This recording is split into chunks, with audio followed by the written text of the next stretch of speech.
ለሰላጣው ወይ ጋሽ ሰላጣ ብለውማ ስሙን አያጣጥሉት እንዴ? ስጋ ነው እንጂ ከመሸጥ በፊት ጥቅሙን ተናግሬ ነው የሚሸጠው። እሺ ባለትዳር ካልሆኑ ይሄንን ጎመን ለማስተፋቅር ማድረግ ይችላሉ ብሎ ቤት ይሄን ጫፉን ቆርጠው ባወል ቡና ቢጠጡት ምች የሚባል ነገር አይነካውት።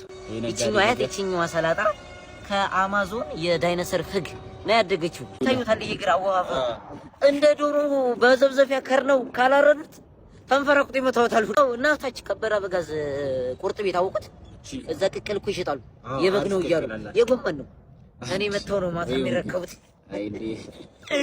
እንደው ጋሼ ከዚህ ከቆስጣውም 10 ብር ከሰላጣውም 10 ብር።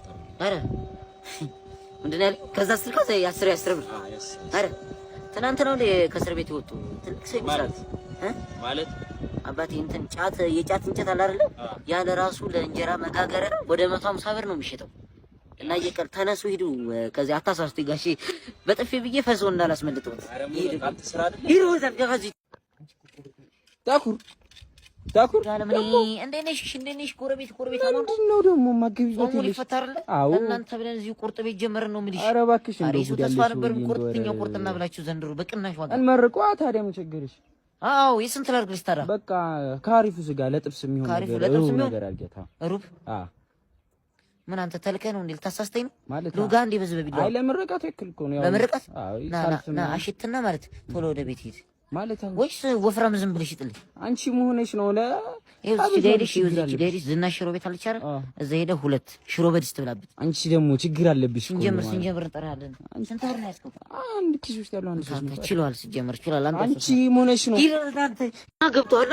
ትናንት እኔ በግ ነበር የምነዳው፣ ዛሬ ምንድነው የምነዳው? መኪና ነው የምነዳው። ህይወት የሚያስተምር ነገር አለ። ከቤተሰብ አናት ላይ መውረድ አለ። እማዬ አስሩኝ አባዬ አስሩኝ አይባልም። አንተ አሁን ትልቅ ሰው ነህ። ትናንት እኔ ትንሽ ነኝ። ምንድን ነበር ቂጤ ጋር የተቀደደ ሱሪ ነበር የምልህ። አሁን ምንድነው የማደርገው? የሚገርም ሌዘር ሱሪ ነው የማደርገው። ገብቶሃል? ህይወት የሚያስተምር አሉ። እናት ስትልህ መተህ ና ገላል ጠብ ልሄድ ነው ስራ ቶሎ በል ብላለች። አንተም በላት ውሃው ሙቋል ወይስ ቀዝቃዛ ነው በላት። ሲሞቅ ነው የምመጣው በላት። እና ብራዘር እንደዚህ ነው። ቻው በቃ